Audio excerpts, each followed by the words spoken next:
Leader, I wish to speak as a member of the Industrial and Commercial Panel about a total farce and affront to democracy and to our business community that took place earlier this week.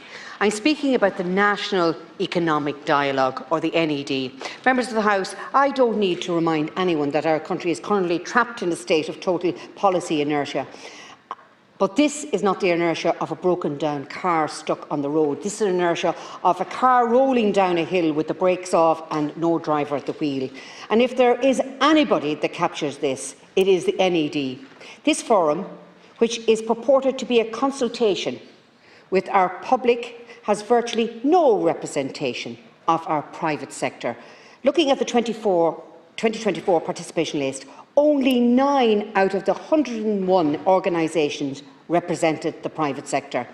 While 2025 has more private sector representation, the organisations still only represent a fraction of our SMEs. Those present still overwhelmingly represented big businesses and multinationals. The vast majority of SMEs, which constitutes 90% of our businesses, employs up to 2/3 of our citizens and likely contribute as much as 30% of our tax revenues, are left out in the cold without so much as a say, an invite or even a notification. But who makes up the real lion's share of voices at this forum?